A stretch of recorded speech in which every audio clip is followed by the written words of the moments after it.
following program is brought to you in living color on NBC.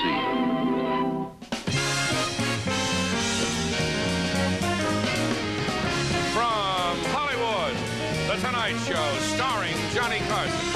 This is Ed McMahon, along with Doc Severinsen and the NBC Orchestra, inviting you to join Johnny and his guests, Vincent Price, Cass Elliot, John O'Banion, antique bike collector Jeannie Trepanier, and from Washington, D.C., Barbara Howar. And now, here's Johnny.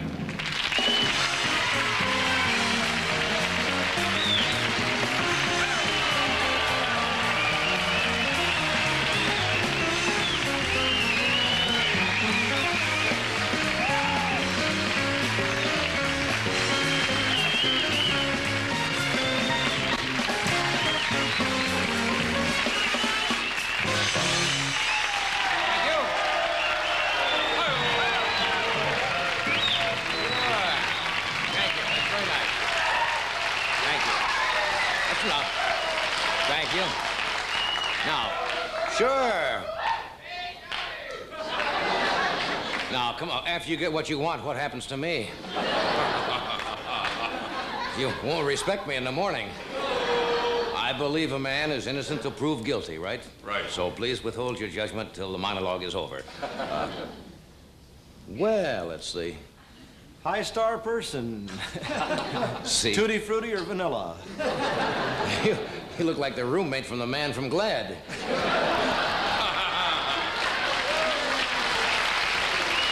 Hi there. That is a great looking suit. Thank you. I tried hard to have something decent on tonight. Yeah, well, that's... I'm only missed by about that much. Yes. This is the last week of autumn, isn't it? It is? I just told you it was. Oh, all right. It's for this joke, it's the last week of autumn. Autumn's beautiful in California. You can always tell autumn in here. You know, the leaves turn brown the same color as our lungs.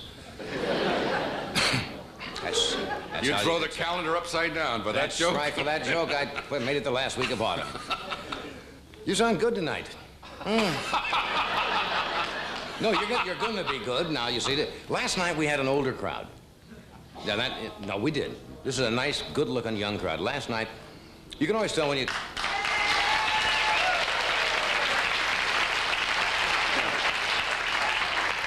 You bought that, huh? No, I'm serious. You can always tell when you have an old crowd. We came out last night, there were a row of people sitting with those buttons. Said prostate power. Well, let's see what's in the news today. The big news, of course, is that Vice President Agnew went to the Speaker of the House, Carl Albert, and asked to be impeached. True. And Carl Albert says, I'm sorry, you'll have to wait your turn.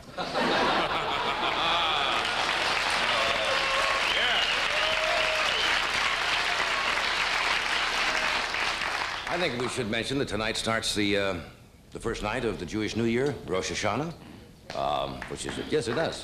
And so, Happy New Year to all of our friends. President Nixon celebrated the Jewish New Year by sending a card to Archibald Cox, the prosecutor, said, let my people go. That's what he did. You know, every year, at this time of year, Ed tells people he's Jewish so he can celebrate. He doesn't care whose New Year is celebrating. Every February, he puts a rubber band around his forehead and tells people he's Chinese. Just so he can go out. That's what you do. I do, yes. Yeah. I am not Jewish, but I did make a New Year's resolution. I'm never going to have that corned beef sandwiches at Nate and Al's about 12 o'clock before you go to bed. Did you ever do that? Yes. It's like a 6-day war in your stomach. Really? No, in honor of the Jewish New Year, McDonald's has a special. You want to make a guess? Instead of Big Mac, they're making a Big Murray. and Bagel McMuffin, which I think is kind of nice. Yes, Bagel McMuffin.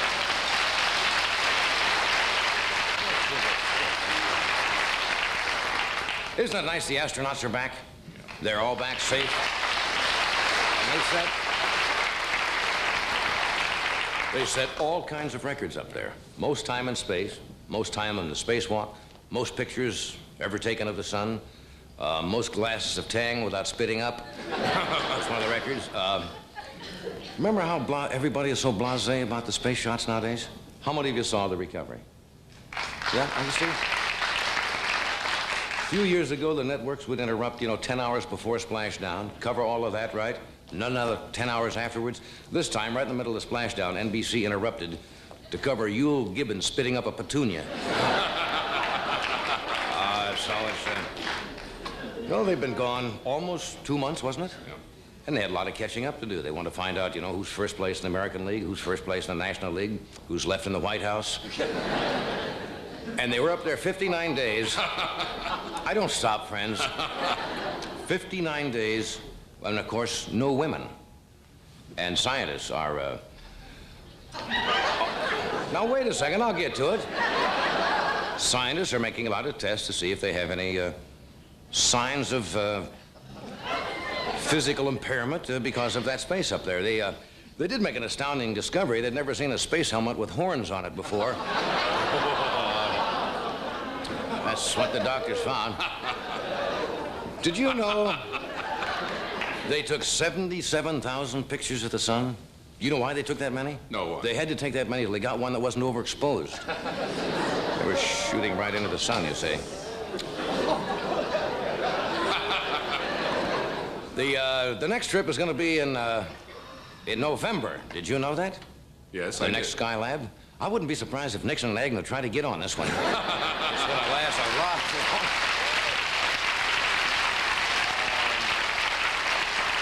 What do you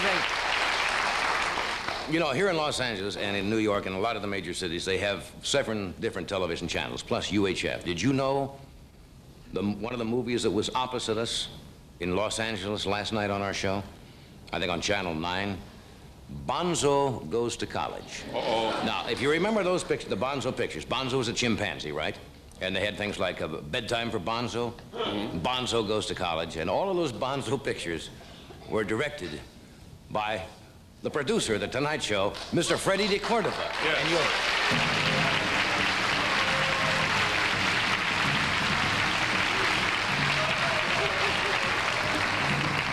It's nice to know that a man who made a monkey is a star in charge of my career.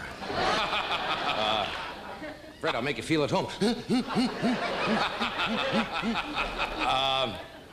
No, you directed that, all of those, right? Bedtime for Bonzo, Bonzo Goes to College, Bonzo Gets Rid of His Tension. You don't remember you saw that? That was, here's a sign in the green room. It says, please do not feed the guests. You see how that hangs on when you make those pictures? That's what he did. Ooh. Okay, let's move right along now.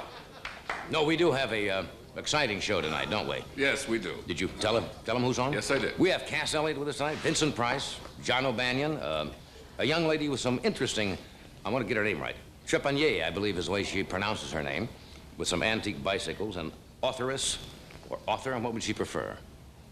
We'll find out. Barbara Howar, who has a book called Laughing All the Way, which is about the inside things that are happening in Washington, or have happened there, or will happen.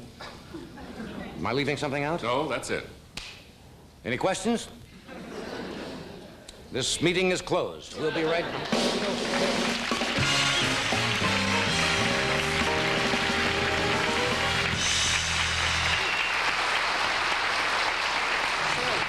What? It's made out of sails.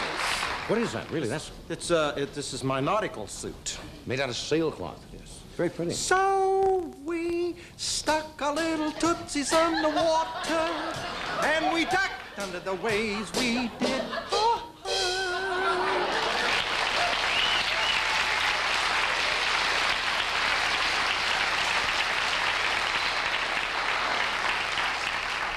You do sail in a suit like that, don't you? Stick around. We're going to give you some happy new words about Hormel chili. Clap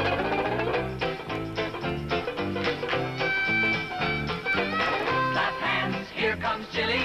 Hormel, the good time chili. Clap hands for Hormel chili now. Clap hands for Hormel flavor. Great taste you're bound to favor.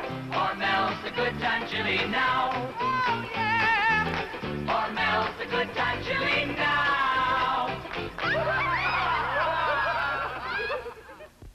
It if your lunch doesn't last you the whole day through. I'm Dinny Moore with a great beef stew. It makes a good dinner, but I've got a hunch.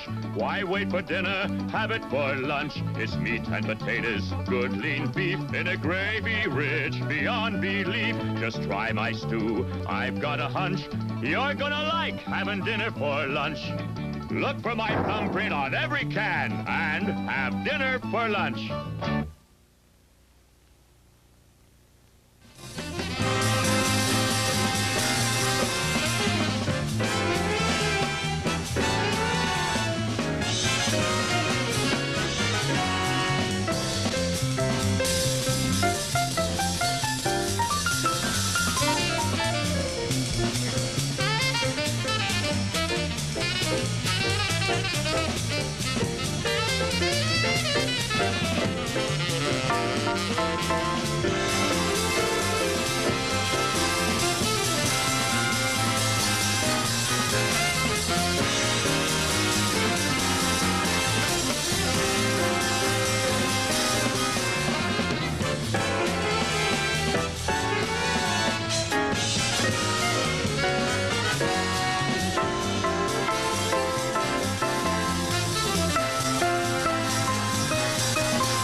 We are back. Fred looks like he's going on a yacht tonight. Doesn't he? Yeah. With Doc. With Doc. Sailing. Anything to report at all? Anything happening we should know about? Nothing of importance. Just getting ready for our big show. We should mention that. Yes, we have Tuesday night among our guests so far. And usually on the anniversary show, somebody may or may not drop in, but we have Sammy Davis, we have Buddy Hackett, we have Don Rickles, we have Burt Reynolds, and we're going to do a tea time movie, so it should be an exciting night. Great. We hope you're with us. We have a young lady, and I believe her husband is also with her tonight. Her name is Jeannie Trepanier, and they have the largest private collection of antique bicycles in the country. Now, I bet you didn't know that, did you? I didn't know it until just this second. Well? But how interesting.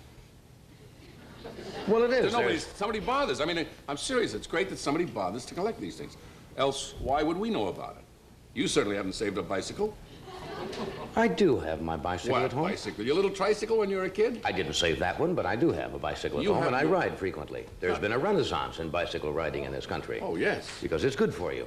But that's a new bicycle. That's not your old, from Norfolk, Virginia, but no, Norfolk, Nebraska bicycle. I have that one, too. You have that one, too? Yes, I do. Is that the one you have dipped in gold and on the wall? We're going nowhere with this, aren't we? We're trying to get something going, and we're right in the sprocket hole. See, I tied that in. Anyway, we thought you might enjoy to see some of the bicycles that your ancestors smashed their faces falling off of years ago. Would you welcome Jeannie Trepanier?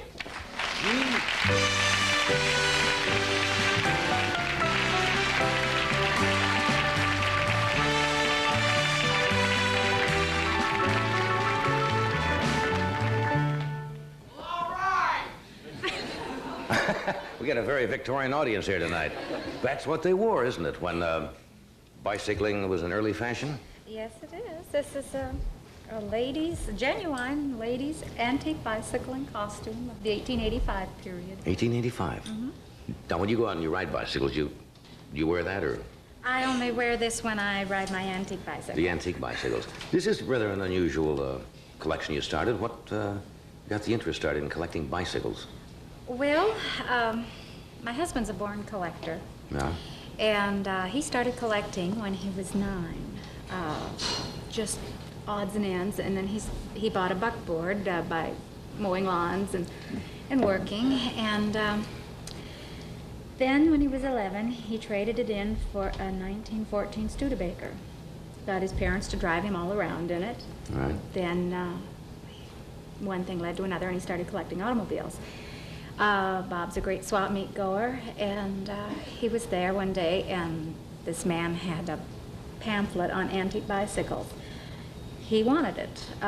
Struck up quite a conversation with the guy, and the guy says, well, he says, if you're so interested in this book with old bicycles, would you be interested in an old bicycle?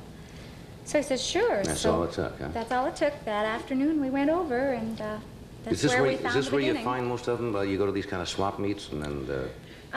We find them at the swap meets. We find them all over the country. Of course, now people know about us and they write to us. And when you say antique now, in furniture, they say an antique, to be an antique, has to be over 100 years old, but bicycles, what is the definition of an We consider antique? our bicycles antique right at the turn of the century and before. We have bicycles going back to 1830. Is that right? Are they valuable? I mean... Yes, they are. They vary in price depending on who is selling it, how old it is, and how rare it is, and the condition it's in.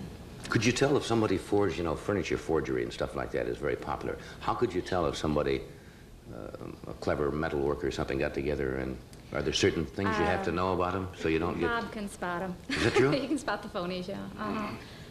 So nobody could really make up something and... Not really, and pass no. it off? No, the workmanship and the tools they had to work with and just everything about it just dates it. What's the most expensive bicycle in your collection? Well, it's a tandem. It was made in England, and our latest offer on it was $5,000. $5,000? That's expensive. One bicycle. Is that like the old bicycle built for two? Do they make those anymore? I guess they do, Yes, don't they? do. Still make bicycle but built for two. they're a lot different. Okay, we're going to take a break, and then we're going to show... Oh, we have some... Oh, that's right, I want to show these. You said there's some that you've been trying to get that you cannot get. There are bicycles. I mean, we have found a lot. We've collected. We have over 200 bicycles now. Are these legitimate drawings of things that do exist? Yes. You'll meet the fella who did these, and turn it the other way, please. The other way? No. This way. Oh, this way. Oh, yes, I see, yes. I start going about Wednesday now. All right, what do you call that? That's a... These are bicycles that they were made. We would love to acquire them if they could ever be found. Well, there are more than 2 or 3. How many people are in this thing? 8 people? The eight-man tricycle. This is the 8-man tricycle. 8-man tricycle? Yes. It weighed about a ton and a half, and it's about 17 feet. Why would anybody build an 8-man tricycle? Well, I don't know. Everyone had their own inventions. Throughout history and bicycles, there are so many inventions you just couldn't believe. Yeah, that's rather weird. Well, if you think that's weird, folks, wait till you see this average couple. This one was made about 1890, and it's a Jatho bicycle. This we do not have. We have not seen a real one to buy. We would love to find one. Well, probably all the people who wrote it killed themselves riding it. Yes, I don't think they're around That's anymore. a strange-looking bicycle. Now, you're putting me on with this one. No, I'm not. This came out of one of our pamphlets. This carriage was propelled by dogs and the man. You put dogs inside the wheels and run around like a hamster? And you just hope instead the of- dogs don't fall over. This bicycle was made in France in 1880. It's the way Con Edison gets all their electricity in New York. They have dogs running on this. That's very unusual. Now, we have some, I saw just before I walked through to come out to do the monologue tonight, it's a rather unusual bicycles you have back here. These are all legitimate? They're all legitimate. Every bicycle we own is authentic. We have no and are rideable? Most of them. Most of them. It depends who the rider is. That's what I thought. I knew there was going to be trouble. Right, you're in for it. When we come back, and your husband's with you tonight, right? No, he is not. Well, do you have somebody who knows how to ride these? Yes, I do. We have Louis Melendez here this evening. He will show how to ride some of these. Johnny Carson will show how to ride some of these. It's going to be Craig's spot. We'll be right back after this message. Drop everything. The Singer Sale-a-thon is on. What's going on here? The Singer Sale-a-thon. Just about everything's on sale. Like these great Singer sewing machines. The only machines with a front drop-in bobbin. This zigzag model is just $79. And this one, with built-in stretch stitches, is now only $135. Wow, that's a steal. Drop everything and come to the Singer Sale-a-thon.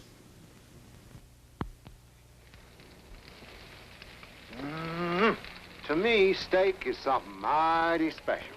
So I treat it special with A1 steak sauce. I think A1's the difference between just eating steak and really enjoying every bite of it. You know, for me, there's only one steak sauce. A1 and steak. Nothing better together in the whole wide world. A1 and steak. I like it.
If you just joined us, this unusual thing, not this unusual thing, this is Jeannie Trepanier, but this is a bicycle. What year would this be? This bicycle is 1885. 1885. It's a ladies' Columbia 2-track tricycle. And this is not rebuilt. This is authentic. Can you operate that? I sure can. Steers here, and it's very easy to operate. Is that crazy? Isn't that sweet?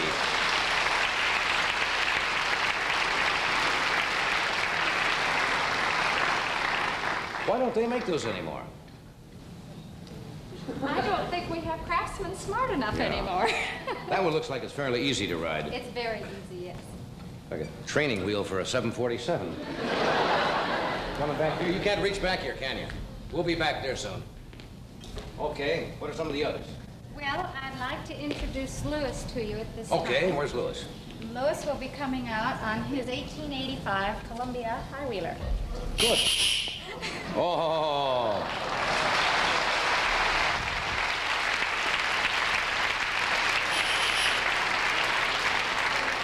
Now that's not easy to ride, is it? Well, you let us know. Why, You make it look don't be so easy. pessimistic, John. You want me to? How do you get on? How do you get on? Yeah. Well, Come on, this could be dangerous, right?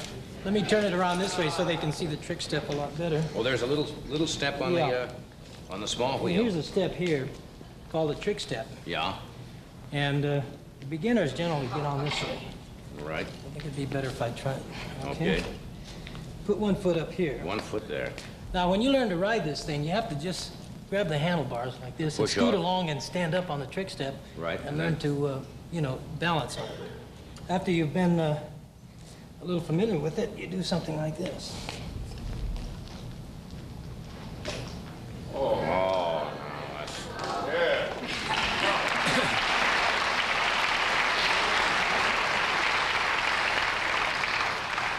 That takes a while, John. yeah, I don't know whether I should. That could fall over. No, we can help you up here. Oh, and, that's good then. You can get a good feel of the machine. I don't want to have the seat Ed, you're a surgically big fella. removed. Well, let's wait for Ed. Let's wait for Ed. Okay, you might. No. Fine. Put your hands on the grips. The hands on the grips. Okay. Stand up. Get on.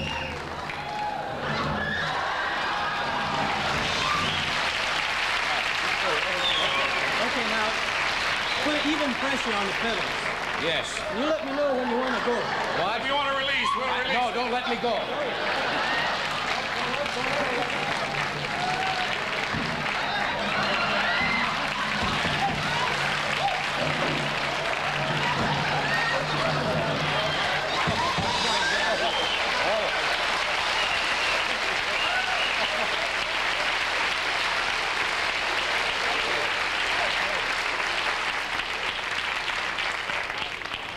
They didn't have a lot of people riding these, did they? Well, I mean, let's be honest now. no, it was generally for the adventurous young man. And I can see that. and That's extremely difficult to get up there. And thank you. It's nice climbing down you. Once you've learned how to ride them, they're no problem at all. In France and England, they had the fantastic strange thing about this bicycle is races. it's really deceiving because I make it look so simple sometimes. I get Well, sure. expert bike riders that say, can I ride it? And there is no way they can ride it. This thing will have a tendency to throw you very quickly. I can see that. A header is this way. All you have to do is hit a little small bump with the back wheel. Over And it goes. And you go over. And when you lean with this thing in a turn, you lean in the opposite direction, contrary to your lower bikes of today. I wouldn't have You guessed lean that. with the bike, this one you lean. That's really crazy. What else we got? All right. Well, we thought since you did such a good job on this, you'd like to try our bone shaker. The bone shaker. The bone All right, shaker. what's that? Which one is that? This is the bone shaker. This was made in the 1840s.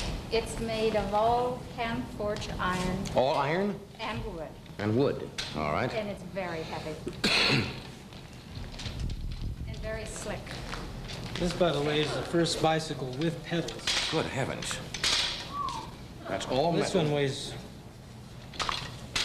No. good Where does this 60 get? pounds, Is this I from England too? No, this, it's Very comfy. Yeah, well, that's not too bad. Now, That's bad. That's bad. That's bad. That's bad. Yes. okay, this one isn't really Ready to difficult. catch yourself. We should line you up. Okay, go ahead.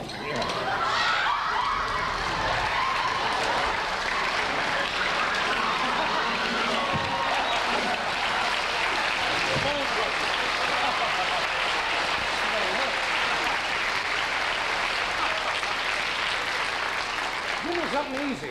All right, would you like a partner? Yeah. Ed, Hey, come on. we have a companion bicycle. Right here? Yes. Isn't this sweet? This bicycle you can ride two side by side. How's this going to work with Oops, my handle just came off. different weights?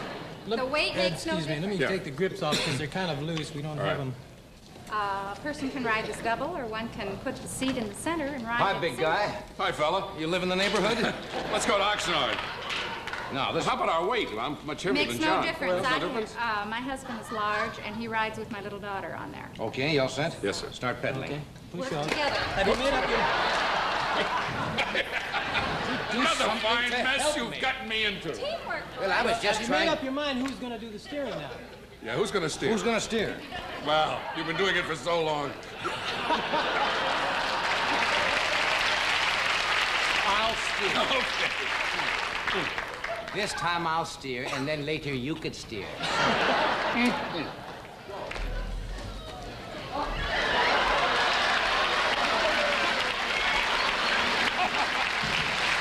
Just where I wanted to go. I can go back to a commercial.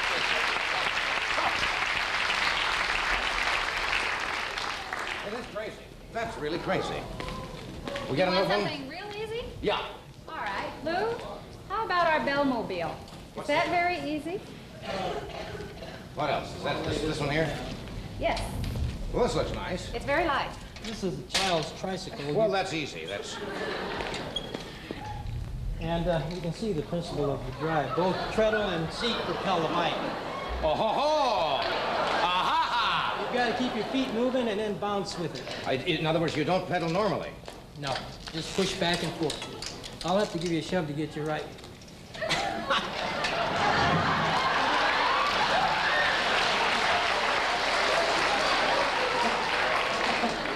The seat comes up.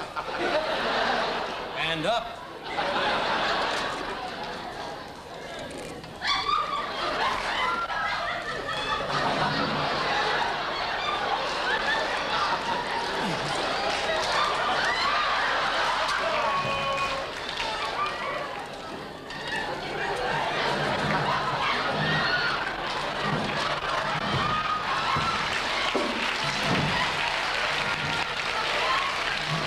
That way, Jack.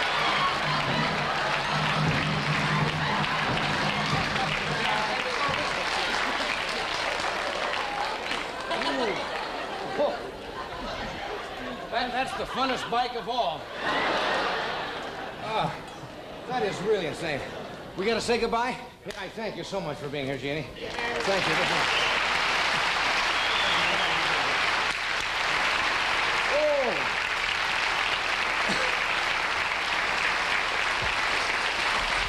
We'll be back. Here's Ed with a word about Alpo. If you've ever been awakened by a cold, wet nose, you know your dog has a lot of different ways to show how he loves you. And you show your love lots of ways, too. One of the nicest, from our dog's point of view, is by feeding him his favorite, Alpo. There you go, pal. Okay. Like this Alpo beef chunks dinner that Colonel here really is looking forward to. Alpo is something that most dog foods don't. Real beef. Nice, big chunks of it. That's what sets Alpo apart from most of the others. Meat byproducts and beef chunks. And you know how your dog loves that. The other thing that you can be sure about with Alpo is that every can contains all the vitamins and minerals recommended to keep a dog healthy. So if your dog isn't already getting Alpo, consider switching him to it, because we think Alpo Beef Chunks Dinner is a very nice way to say, I love you, to your dog. You know, this is National Dog Week, sponsored by the Pet Food Institute. And Alpo would like to join them in saying, deserve to be your dog's best friend. You got it all.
If you just joined us, we have Miss Barbara Howar with her tonight, who has a book called Laughing All the Way about Washington and some kind of inside stories. Vincent Price is with us, John O'Banion. And this gal here we have not seen for about a year. I don't think she's been with us. But this Friday night, her first television special called Don't Call Me Mama Anymore will be showed on CBS. And this is her latest album, RCA, which happens to have the title of the same name, Don't Call Me Mama Anymore. Would you welcome, please, Cass Elliot. Cass.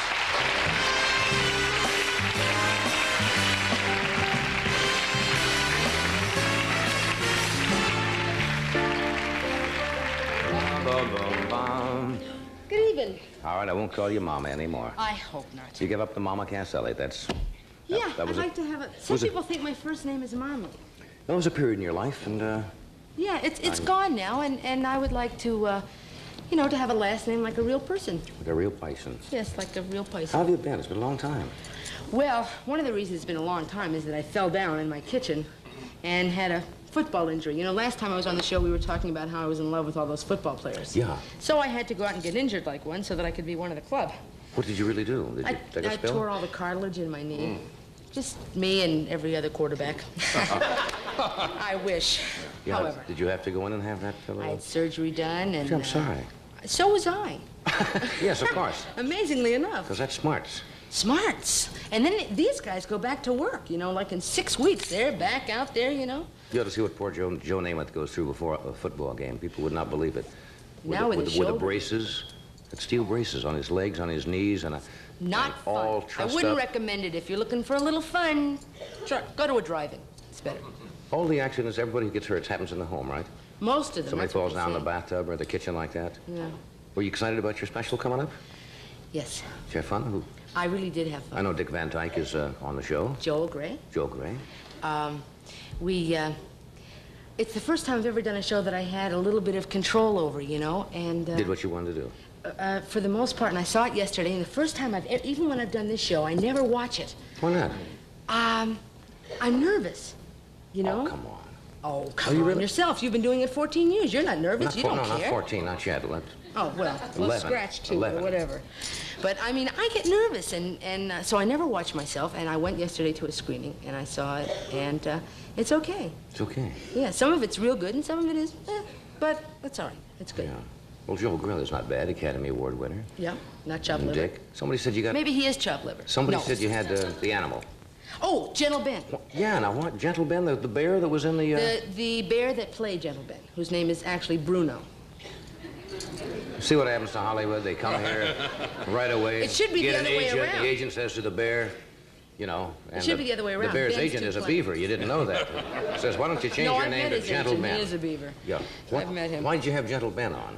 I don't know. Somebody said it was a good idea. No, He I'm ate a Tootsie serious. Roll. He ate a Tootsie Roll. Of all the guest stars, how did Gentle Ben show up? I don't really know. That's not on there. You're not supposed to ask. Yes, I'm going to ask you. Gentle Ben. Well, I don't know. Somebody said... Oh, well, I'll tell you. I wanted a big sports figure on the show. Right. Well, wait a minute. Give me a chance.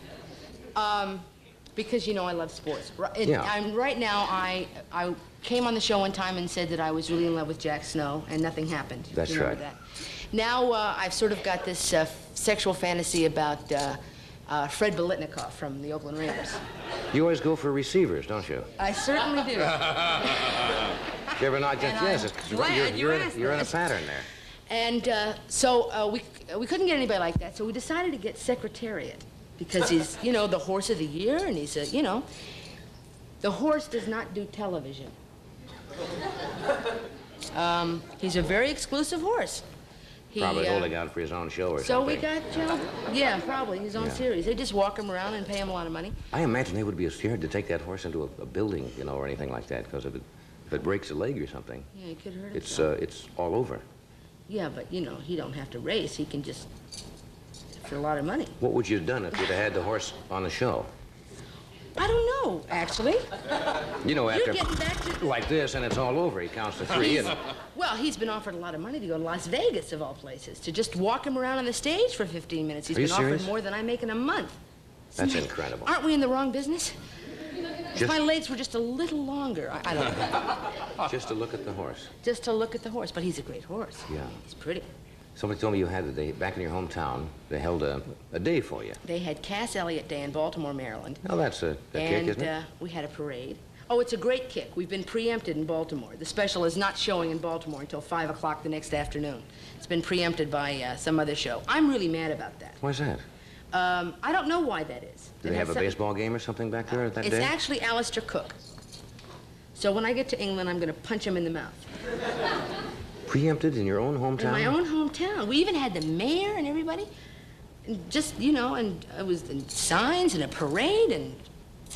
Were you born there? Is that where you started? I was born there and raised in that general area, Washington, Virginia, you know, that whole area. It's always a thrill when you go back, though, and they hold a parade. It was a great thrill. I mean, we really had a, and especially have a parade. I mean, you know, I could show, you know, my family who told me, you'll never make it in this business, kid. Yeah. You know? Did you say we have some film or we have to do a commercial?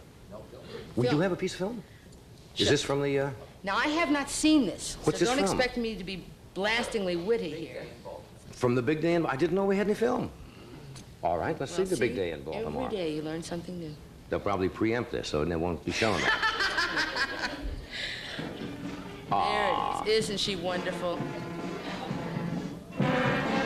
Isn't that nice how they did that? They had clowns and everything, and the kids came out on the street. Now, therefore, I, William Donald Schaefer, Mayor of the city, do hereby proclaim August the 15th, I'm getting my high school 1973 as Cass Elliot Day in Baltimore. I never graduated from high school, you see, so they gave me my high Cass, I school want to diploma. give you the biggest key to the city of Baltimore, and Oh, there there goes goes the the plate script. down there. There goes my speech. I'm telling you, we're having a real time here. But we're going to get you this key.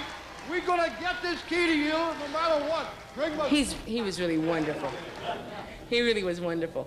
Was that the My mayor? pleasure Yeah, to that's Mayor hand to Schaefer you of that Baltimore. diploma that is 13 years overdue. That's my mom putting the robe on me. Forest Park High School honorary diploma has been awarded to Ellen Naomi Cohen Oops, Cass that's Elliot the real name. on the successful completion of the general curriculum given under the hand of the seal, the city of Baltimore, the 15th day of August, 1973, signed by everyone. I don't... Look at all those folks. Look Can at you that. imagine that? All those folks came right out there. It was wonderful. Thank you. Your honorary get the cap and... Yes.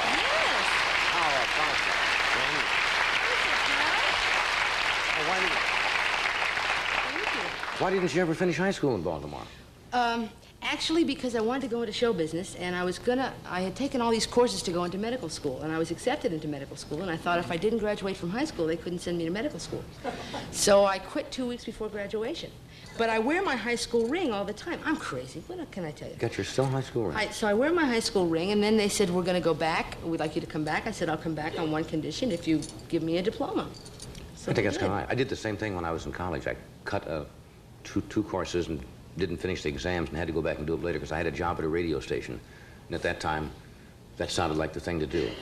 You know, nice split, Now went that down and I'm took the grateful job. that I got my high school diploma because now I can get a decent job, you know, and get out of this business. That's right. I mean, they tell you can't get a job without a high school I've always wanted to go to high school in those little match folders, you know, where it says, Draw me. draw me or finish high. Learn meat cutting at home is what I want to do.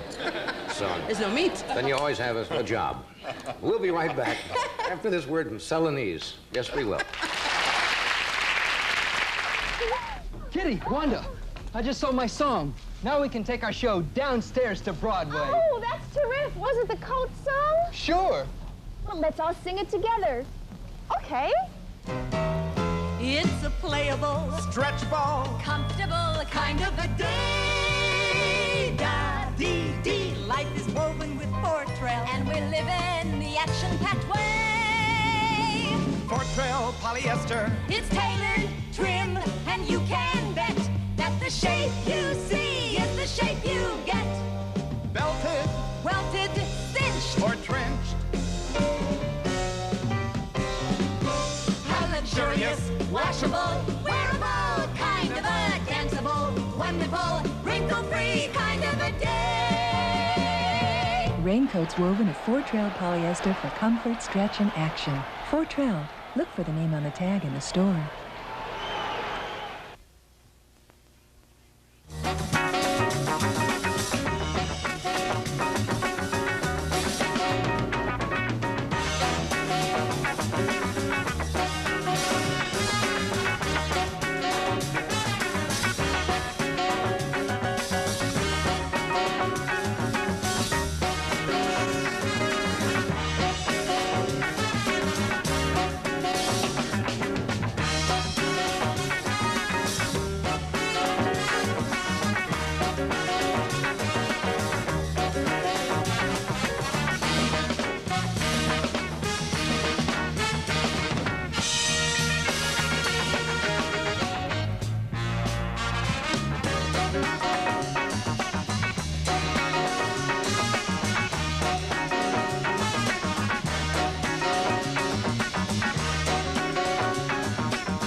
pollen you said was getting to you today? Yeah, for like 2 days. It's been driving me crazy. It wouldn't affect your singing if you did. Would do a number for us tonight? I would adore to do it. This is your new single, right? Yes. She'll walk to the spot. Thank you.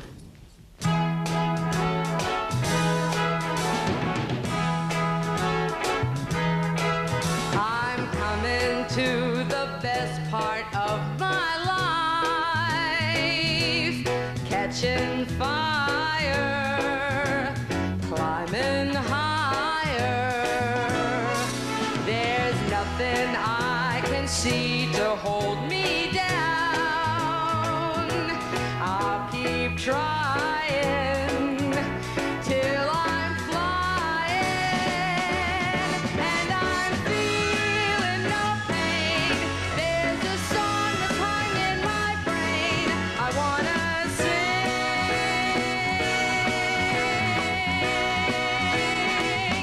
I'm going out of control to the music that's in my soul. I wanna sing.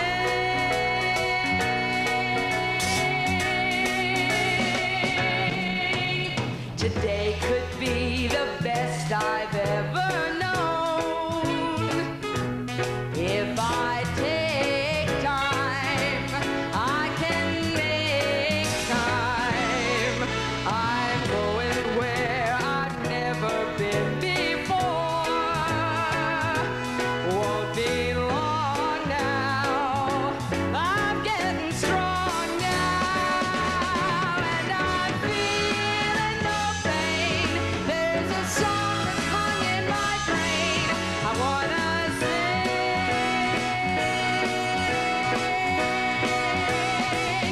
I'm going out of control to the music that's in my soul. I wanna sing.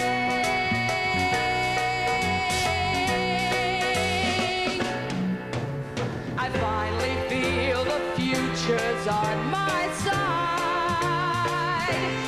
No more blue songs, only new songs. And I'm feeling no pain. There's a song that's hung in my brain. I wanna sing.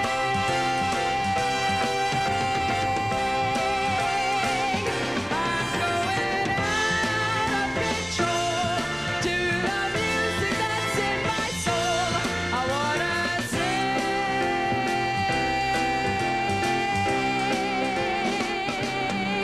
'Cause I'm coming to the best part. Yes, I'm coming to the best part. Now I'm coming to the best part of my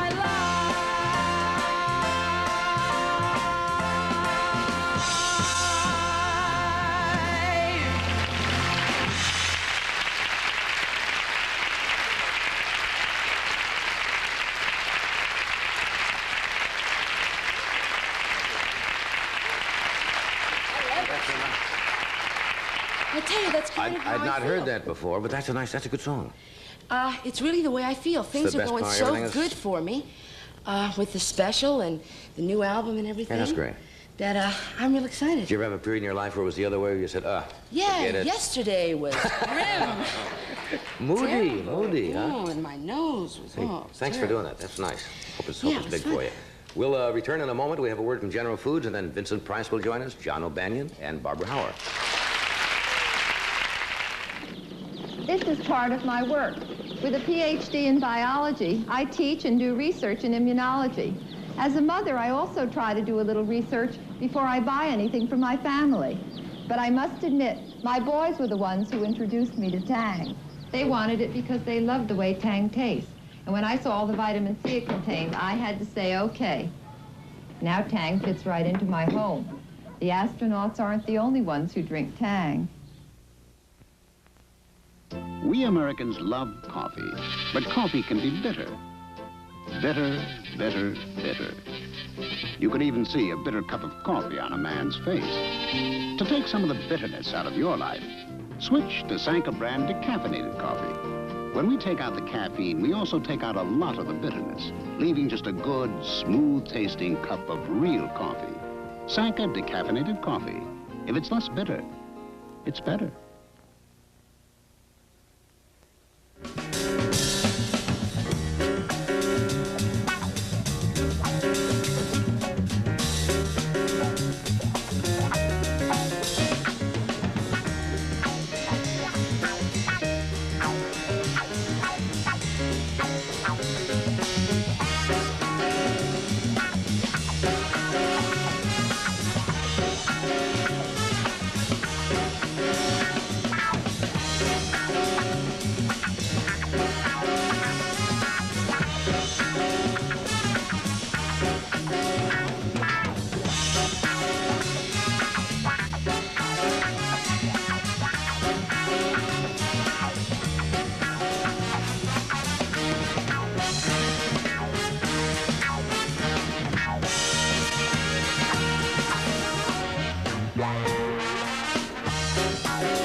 I'm a big Vincent Price fan. I always have been. He's probably one of the best-known actors probably in the entire world. And we talked with him the last time he was here about being like stereotyped in movies as always the villain, and been most successful at it. And off-screen, when he's not acting, he has a great variety of interests. Art, of course, is one of them. He has a beautiful book called The Treasury of American Art. And his newest film, what would you think the name of this is? Theater of Blood is coming out soon. Would you welcome, please, Mr. Vincent Price? Yep.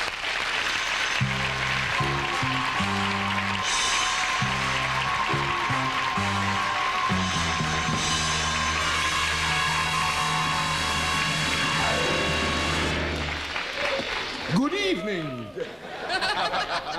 Do you get that all the time like that's all you've ever done in motion pictures, which it's not? I know, no. But, you know, I was so jealous that you had Cass Elliot Day in Baltimore. I've never had Vincent Price Day in St. Louis. Never? No, they'd probably hang me from the arch. Now, when they hear that, I'll bet you 8 to 5, before the week is out, you'll get a letter saying we want to hold a Vincent Price Day in St. Louis.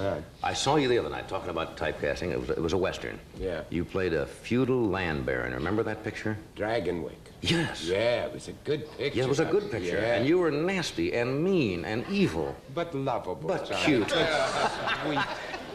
I always feel I get the dirty end of the stick, if you'll pardon the expression.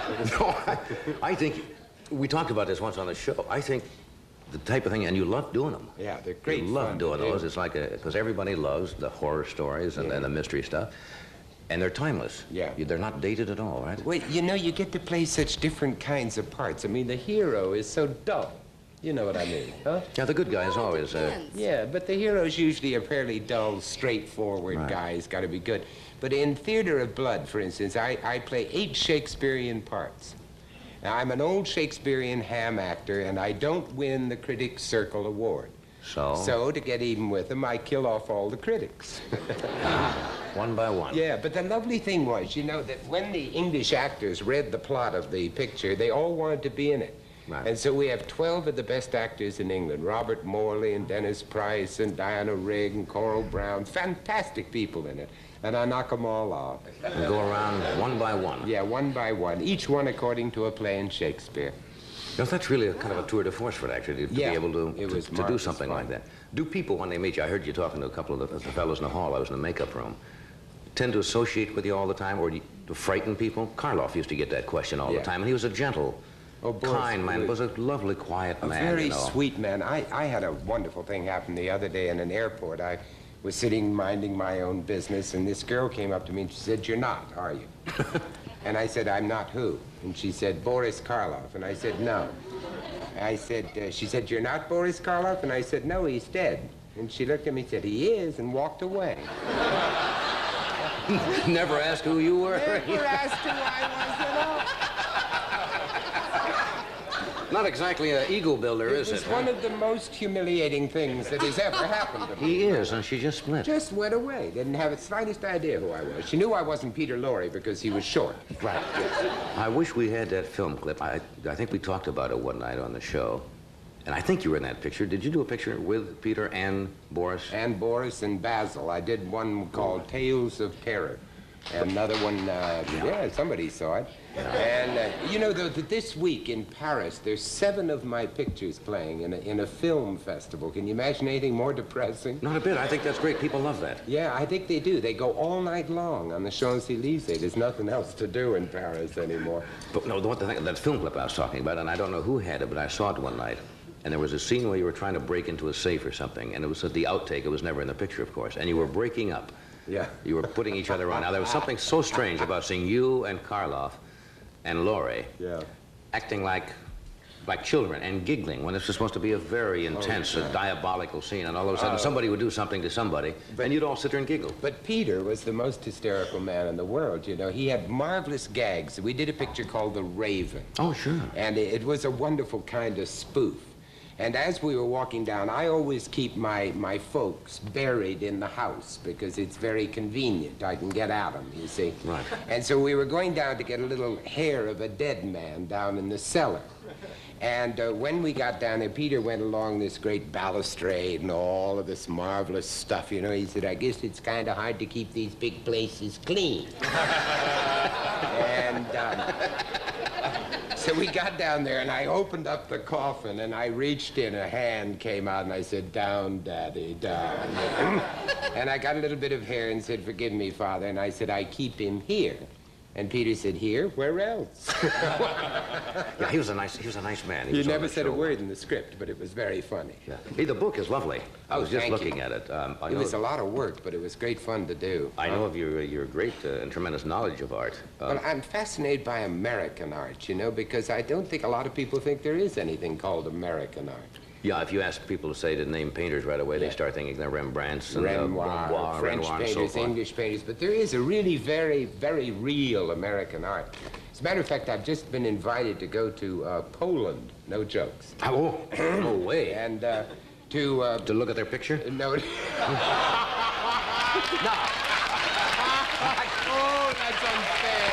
Now, you know. That's unfair. Now, that was, make it Estonian. That's Estonia or whatever. Silly. No, we're going to take a lot of American Indian art over there because they love anything to do with the West. And I have a great big painting called The Death of Sitting Bull, done by an eyewitness, an Indian. Is that right? So I'm going to take it over there and lend it to them and to the Russians. Is the great majority of American art, the American Indian, a great percentage of it? A lot of it is, but I think it's the first book that has 2 living American Indian artists in it. That's great. Let me take a quick break here, and we'll return in just a moment. Stay with us.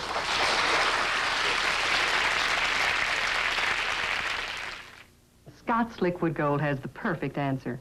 Their new countertop and stainless steel cleaner. Just spray it on,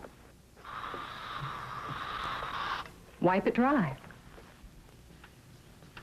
You won't believe how it cleans off dust, grease, water stains, fingerprints, clean, polished, and looking like new again. Try the newest member of our family, Scott's Liquid Gold countertop and stainless steel cleaner. Would you dare to skip a day with your antiperspirant? I did. With Mitchum for problem perspiration. I believed at $3.50 its protection had better last a long time. It did. Through the first day and even the second day. Yet Mitchum's buffered to be gentle. Yes, you might even skip a day with Mitchum. It's that good. Now for perspirers who prefer a soft, absorbent powder every day. New Mitchum Spray Powder.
that for our band.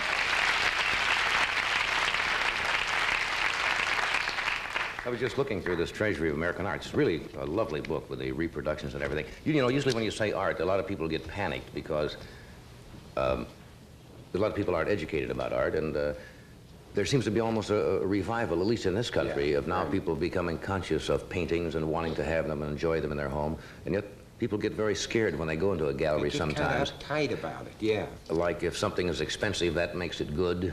But all the publicity about art today is about how much it costs, you know, not how good it is. And I think it's frightened a lot of people away from it. Right. And it really is something that we should have around and enjoy instead of all of that ersatz junk that's sent over from Europe. Yeah. You know. There are also art snobs, too, aren't there? Like there are wine snobs. In other words, a painting is only good if it's of Lamenc, something hanging on the wall. Of the blue period or something. Yes, yeah. and the painting itself can be something that you wouldn't want to live with. No. And yet if you have it in your house, you have to live with it. What about people, you can rent paintings. Oh, yeah, Most people don't know this. Great idea. Museums you can rent paintings. You can rent a $50,000 or $100,000 Van Gogh or Sicily or something like that and hang it on the wall. You get a guard that lives in. Yeah, lives in with a gun. But that's kind of impressive. You're just going to have the neighbors over for a night. You know, and you go down and hang a Rembrandt on the wall, just for the night. One of the first parties I ever went to Hollywood, it was a great big movie mogul, and he had all these wonderful paintings in the house, and they were all rented for the night. Really? Yeah. I wonder what if he had another party the next night. There weren't that many pictures in Hollywood. They're all gone. Yeah. So I had a bad day at the track, and you cash it all in. You paint at all? Nope, don't. Did you ever try? Yes, I tried and found out I had no talent. How long did it take you before? Everybody Before I says found anybody out? can paint, and that's not true. Everybody can't paint, obviously. No, you can't paint. It takes a lot of work to paint. You know, it really takes a tremendous talent. I studied all about it, but I have no talent. No. So I just quit and decided to be a good audience for it. Because Makes sense. without them, you ain't got no show. That's for sure. Most people should start, I suppose, if you start with oils, because you can change as you go along, right? Yeah, yeah. And fool around. It's good therapy, though. Want to do this, and then John, and then Barbara? Fred? Yeah. Fred's watching Bedtime for Bonzo on the other channel. We'll take a break. Stay right with us. We shall be right back.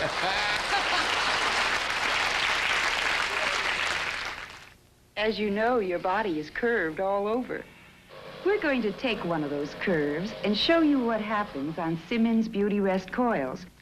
Because they're individually pocketed and compressed, they're free to push up and fill in all over.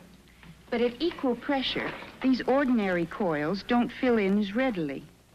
That's why Beauty Rest gives you all the support you need to get a good night's sleep without having to work at it. It's like an overnight vacation. Boy, get just a few pounds overweight and you feel like you're dragging around a ball and chain. The whole world feels uncomfortable. You don't make those graceful moves like you used to. And the fact that you aren't the only one doesn't make it any better. Let the Special K breakfast help you. It tastes great, but it's less than 240 calories, 99% fat-free. If you exercise and eat this smart at every meal, you could lose that extra weight. And the Special K breakfast is a great start.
John O'Banion made his first television appearance with us several months ago, and some very nice things seem to be happening with his career. He opens October the 29th in Houston at the Regency Hyatt House and starts recording with Bell Records in just a few weeks. He's a handsome young man and a fine singer. Would you welcome, please, John O'Banion.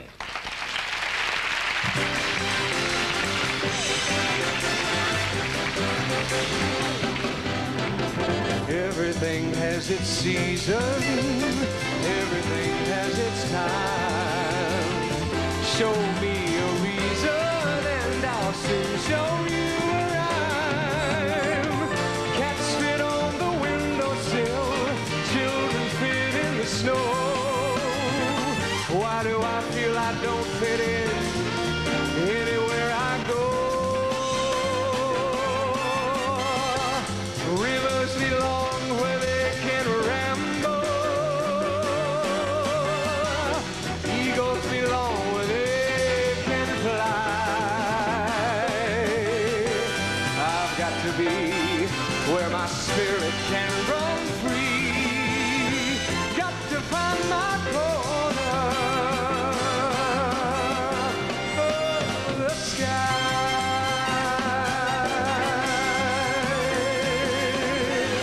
Every man has his daydreams, every man has his goal.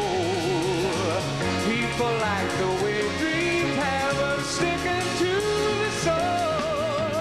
Rain comes after thunder, winter comes after fall. Sometimes I think I'm not after anything at all.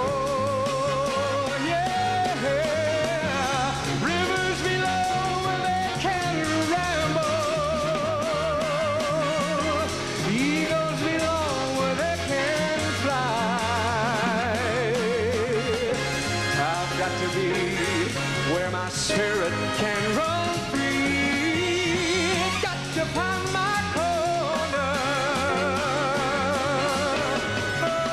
of the sky.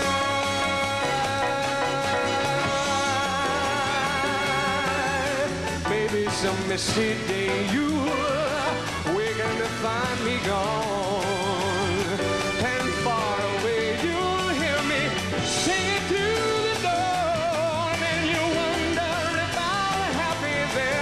a little more than I've been, and the answer will come back to you like laughter on the wind. Yeah, rivers below where they can ramble. Eagles belong where they can fly. I've got to be where my spirit can run free.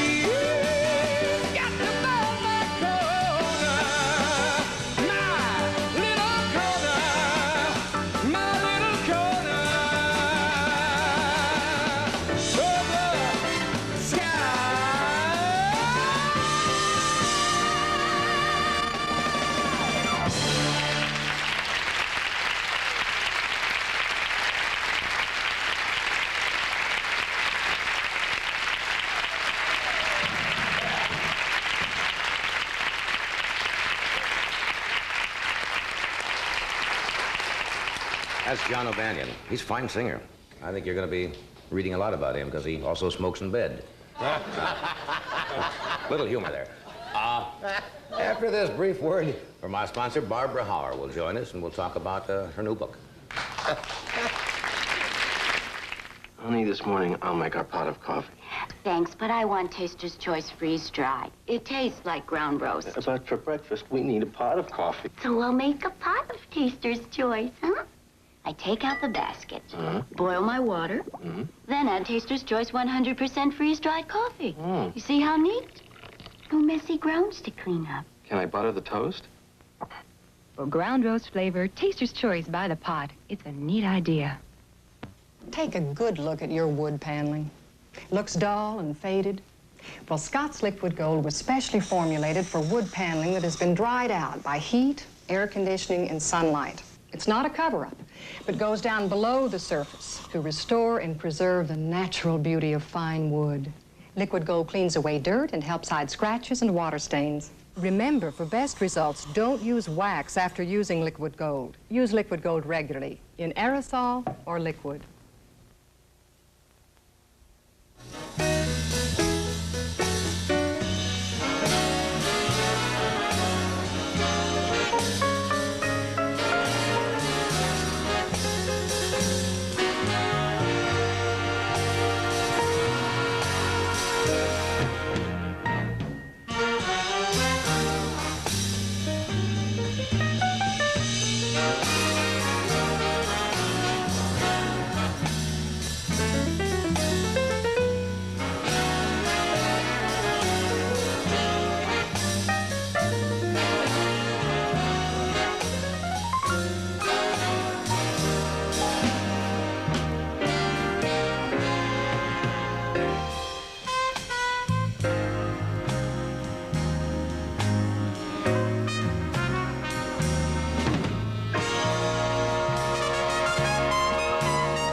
Barbara Howar is with us this evening. She has a book called Laughing All the Way, which is a bestseller. It's about Washington and memoirs and anecdotes delivered with the kind of candor that's become her trademark. And we're very happy she could fly in to be with us tonight. Would you welcome, please, Barbara Howar.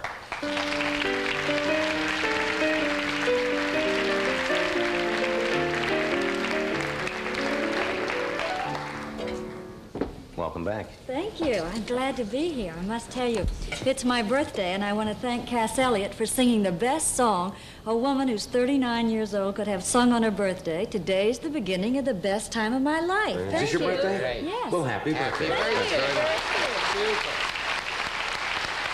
And you gave your age. I gave my And you age. gave your age. Well, why not, You're Johnny? I've absolutely always right. wanted to be Jack Benny's age on the Johnny Carson show.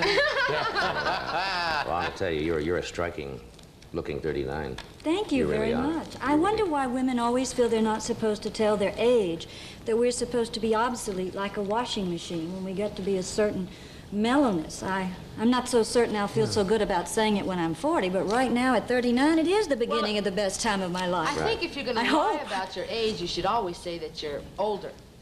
Because then everybody says, like, I'm 32. I was 32 Wednesday.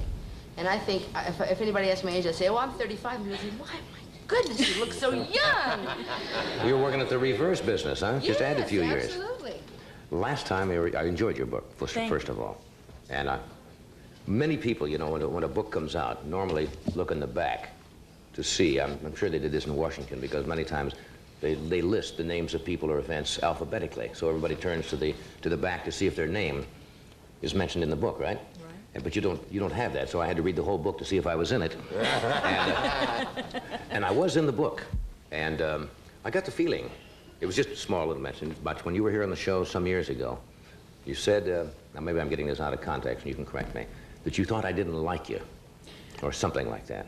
I think at that time, Johnny, I didn't particularly like myself, and I think that I did not behave on the air with any essence of professionalness, or let me put it this way, I was simply terrified, and I made something of a fool of myself, and I don't think you like me, and I wouldn't have liked me either if I'd been sitting in your chair. Like me tonight, I'm going to be a lot nicer. Okay, I like you. I like you. It's your birthday, too.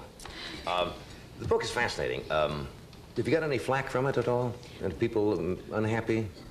Well, I think that there has been some flack from it. Anytime you write a book that's candid, that throws a little much-needed light on the shenanigans of power and politicians, there are a lot of people that are not going to like it.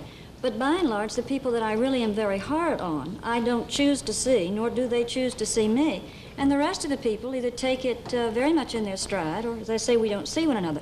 The thing about powerful people and politicians is that they're very much like people in show business, only they carry it to a further extreme. They really don't care too much what you say about them as long as you're saying something about them. It's the whole perpetuation of, I'm in there doing something. So I found a lot of people that I was less than kind to coming up and being awfully good to me. It makes me very nervous. Because you made them important enough to include them in the book, and as long as you at least mention them, I think they're afraid I'm going to do a sequel and say something worse, and that's why they're being nice. Politics is, of course, a power game, and I would think one of the toughest jobs in the world would be to be married, the wife of a politician. Do you find that there is a great deal of problems in marriages between powerful political figures and the wife? Well, I think it depends an awful lot on the age of the politician and exactly who the politician is. For instance, my own particular senator, whose birthday is also today, Sam Ervin, and his wife have been married longer than, you know, most people ever live. So I think there is no problem in that marriage. She fell in love with those eyebrows. You take the very young politician and his wife. This is not easy because it's a different generation. It's a woman who has come along with some idea that she would like an identity of her own. She would like some autonomy over her life, and in politics you have none. Plus the fact, you remember that in this country where there's so much hypocrisy about the divorce laws, that 2 out of 3 marriages in this country end in divorce, and yet we rarely elect a man who's found that he's made a mistake in his marriage. Right. So when these people get married, they're stuck with each other forever, and I can't imagine anything worse than having to put a good face on a bad marriage. Yes, that's, yes. But you see, politicians' wives have one, I think, terrible disadvantage, is that their husband has to be elected by votes, so they constantly, and I know a few wives who have told me privately without mentioning the parties, if they have to smile and shake hands at one more ladies' tea, where they've invited the women in, and say the right thing at the right time and always be on your behavior, that must be a terribly tough thing to bear, because it directly reflects on And this possibly is, your husband's election. This is true, and also the ego knows no sex, Right. knows no gender. A woman who's worked going into shopping centers and saying, "Hi, I'm Barbara Howard, and my husband's running for office. Can he kiss your foot and get your vote?" She works very hard to get him there. Then when they get there, it's all of a sudden, isn't he the most marvelous savior of all mankind? And she's nothing but the woman who sends out his shirts and brings them back lightly starched so he can stand up there and do this to the crowds. No one wants to be remembered as the wife of the politician or the wife of the man who discovers the cure for cancer. History has no recollection of her. I can frankly think of nothing worse than being a first lady, particularly this first lady. I mean, it must be a very tough time for her. It is. No, I think it's tough for any, but right now, it's got to be a tremendous emotional thing to bear up under what they have to bear. You feel for the families of all of these people. For the first time, I saw that interview the other night with Martha Mitchell, and everybody makes jokes about Martha Mitchell, and she makes jokes about herself in a way, and yet for the first time, I felt I almost cried out for her. She looked so harassed and carrying such a weight on her shoulders. Yeah, it did there for the first time. Everything in this woman's life, whether you believe in what she stands for or what her husband stood for, which I assume few do now, you must realize that she has nothing that is hers. It's all fallen apart, you know, right before her very eyes. And this, you know, this is not an easy thing for anyone to take in their stride, much less a woman who has married a man thinking that he is going to make the world a better place in which to live. He gets to Washington, he gets corrupted by power. His power absolutely does corrupt. And she turns around one day, and this man she's promised to love, honor, and obey, and look up to is being indicted and hauled into this court and smeared over this paper, rightly or wrongly, whether he deserves it or not. Must be awful tough. You know, it's like waking up with a nightmare on your hands. When you say power corrupts, and I don't want to correct you, but it's the misuse of power, really, isn't it? I mean, power doesn't necessarily have to corrupt. Power can be good. Well, but the misuse of the power. I think that that's probably splitting a hair. I think that anyone who gets accustomed to the trappings of great power, like the trappings of great luxury, will bend their integrity awfully much like a pretzel in order to keep that power. As Mr. Mencken says, looking for an honest politician is like looking for an honest burglar. And I believe that there are very few people in the American system that will not twist their integrity in order to keep the trappings of power. And I think that's what we're faced with now. It is a sad commentary, though, isn't it, to say that this is the way it must be. And you hear so many people when you go to parties, and Watergate always comes up. And a lot of people will say, well, you know, that's the way politics works. This is not really important. I mean, everybody and all administrations have done these things. But not to this extent, really. I mean, this is absolutely, and this is what's been so bad about Watergate, is the apathy has now turned around to being absolute cynicism, where people will say, oh, don't tell me about Watergate, I'm tired of it, they've all been stealing us blind, they're all robbers. This is not so, and the people who are crying and screaming for Watergate to be over should stop and remember that I, at 39, a total product of the American system, believing in the democracy and the Constitution, turn around and say, the most precious thing that I have, my most complete right is a right to vote in a free election. And those people took that away from me, and they were on their way to stealing away the rest of the government. Yeah. So you can't just sweep that aside. That's just something you've got to remember.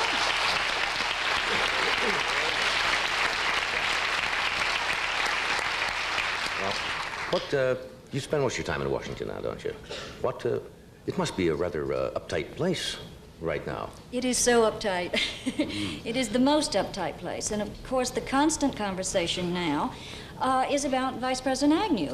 There has been some conversation that this has been created at the Vice President's expense to take a little of the heat off the President in Watergate. But the main topic of conversation is if the Vice President either steps down voluntarily or he is forced to step down, does a president who may or may not deserve to be impeached, who may or may not be impeached, have the right to choose for us a vice president? And of course, all the wags in Washington say that if the president has a right to select someone to follow in Mr. Agnew's steps, God forbid, that he will choose someone who will be much more lenient if he gets to be president on the people in the Watergate who will be able to be prosecuted when they get out of office.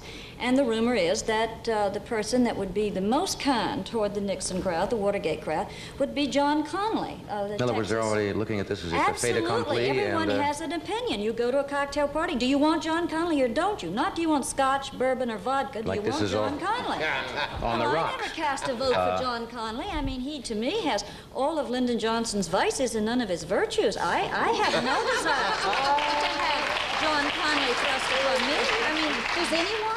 I wouldn't know. You get invited to many parties down in Washington, Barbara? Not at the Connollys. Not at the Connollys, I would imagine. But I imagine when you do go to parties, and that's where you pick up information and so forth, do people kind of avoid you? Are they a little reluctant to really tell you anything? Well, if they've got something to hide, they're very cautious that they don't get seated next to me at dinner, because I do like to ferret it out, and I would love to come on here and tell it every time I know something, because I believe that a government that's being run properly, that they can discuss what they're doing, and it can be talked about. So there are a few people who still avoid me like the plague, and the number's growing, I guess, after tonight. I think it was John Ehrlichman who said when he was testifying about something, he was tired of seeing senators or congressmen coming onto the floor half in the bag or under the influence of alcohol trying to make decisions like this was a great deal of this going on in Washington. Well, there is any a great validity deal of into it that? going on, but that was one of Mr. Ehrlichman's problems. Every state has the right to select their own congressmen and their own senators.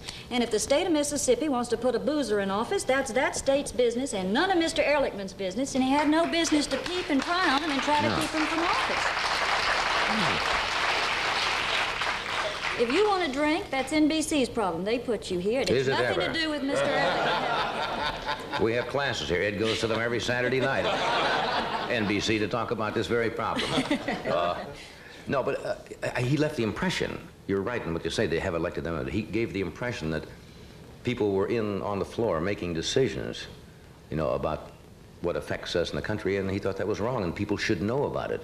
Well, I think most people do know about it, particularly the states that send these representatives. There are a lot of congressmen and senators there who chase women. Most of the senators are too old to chase women, but there are some congressmen who do. Is there a lot of hanky-panky? Well, there is a great deal, yes. Well, you know, when you are faced with the burdens of governing or placing a vote that's going to mean something of national importance, I suspect that it gets just as trying and tedious, and you get just as tense as you do doing anything else. So they're only human beings. Politicians are no, you know, deities. They're flesh and blood, just like us. They line up to see Deep Throat, and naturally, if they've got a pretty secretary and a wife who's always nagging them, they're going to do just what any insurance salesman or any talk show commentator or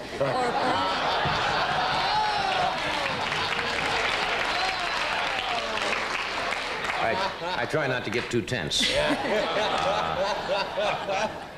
So that there is a certain amount of it, I suppose. That's normal, why would we expect them to be any different than we are? Well, Buzz Aldrin, the astronaut, came out the other day and said he was a little tired of the American people trying to hold them up as godlike people, you know, the astronauts he was talking about, because they're not the all-American hero. They're, as you say, have all the foibles and peccadillos, I suppose, that everyone has. As a taxpayer, I'm getting tired of holding them up there in the sky. You really think that's too long, huh? I think it's getting to be a bit much. When you can't buy a piece of meat for your plate, but you can hit the moon, there's something, I get a little conservative. I didn't know I had that kind of conservation. You should be able to have both. Yes. We'll take a break. We'll be right back. I didn't know it was your birthday.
book is fascinating. It's called Laughing All the Way.